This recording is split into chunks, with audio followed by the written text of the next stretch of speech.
Walk me through the Brandon Aiyuk attempt and then withdrawal. Tom, what do you got Well, they there? got a massive amount of cap space. That's one thing that Bill had done, which is really interesting, here in Boston, at least to me. Bill had a rebuild in 2021. He spent $172 million in guaranteed money that year on free agents. He also drafted a first round quarterback and a second round really good defensive lineman in Christian Barmore. 3 years later, the whole thing had gone belly up practically. Judon worked out, Hunter Henry worked out, but Jonnu Smith, Nelson Aguilar, Kendrick Bourne to an extent, those guys didn't work out. And Mac Jones obviously didn't. So Bill had squirreled money away to say, coming after it again in 25, 24. And that's where the Kraft said, no, you had your shot, and we're not going to do that again with a 72-year-old coach who just ruined the other quarterback. So they had this massive amount of money, Rich, but they just didn't have anybody to spend it on. There were no left tackles on the market. They tried to spend it on their own core guys, but they still have $40 million in cap space this year and 78 next year.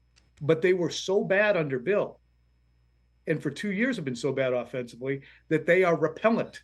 They are wide receiver repellent for the rest of the league. They look at this place and go, my God, they average 10 points a game. Why would I want to go there with a first-year head coach, first-year defensive coordinator, first-year GM, an OC who has not been a full soup to nuts OC, and take the risk of having a 45-catch season? So the Patriots have to overpay their suck tax, and they're not doing so. When Aiyuk gave him the high hat, the Patriots finally said, you know what? He's just not that into us. Let's get out of here.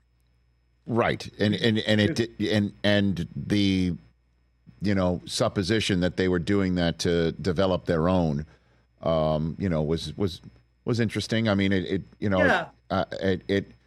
listen, I understand. I don't think it's true. Okay, they like those guys. I don't think they're hiding behind, we didn't want him anyway. Right. I think they're more saying, okay, he doesn't want to come here. That's fine. We got some good players here. We're not desperate. Right. No, they are desperate. But they desperate. No, I they know. are desperate. No, I understand that, but they're.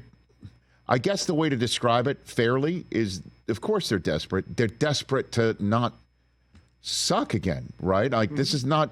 Nobody's used to that around there over the last 25 years. They don't want it to be another struggle for points where you just want to stick needles in your eyes watching it, right? Like I called one of those games last year in Frankfurt, and that where Zappe, the Seminole game. Well, that was huge, man. That was where a lot really turned, and Robert Kraft really wanted it and didn't get it. And we all understand what happened after that. But in terms of being desperate to be good this year, we all know that this is going to be a process in building, and that's why I guess it's understandable why Aiyuk would say no thanks. It's just folks there, and I don't blame them, are not used to, and I'm sure the franchise isn't used to be told you're not good enough, and we don't see a pathway for you to be good soon enough, and that's got to be tough. That's just got to be tough, straight up, man. They returned to obscurity really quickly. And they returned there because the legendary head coach was asked to leave. That was the only draw. And I think that we all understood that last year when we were watching the team, but you'd say, oh, well, Matt Judon on the Patriots. Or what? It's Bill Belichick. And it was Bill Belichick from the time that Tom Brady left. You could say maybe a little Cam Newton, but Bill has been the foot ornament for the franchise and the most gaudy, wonderful, jealousy driving hood ornament that the NFL has ever seen. Everybody would want a Belichick. But by the end, he had done so poorly with the roster that there's nobody worth watching. And now that he's gone, people are looking at it and saying, this isn't something that I'm interested in, meaning around the league. And the only way to rebuild that, and it's interesting, Rich, the only way to rebuild that is to get wins. But the only way to attract wide receivers is if you start showing that, hey, if I go there, this next Josh Allen / next Patrick Mahomes / next Justin Herbert type player is going to be an attraction for me.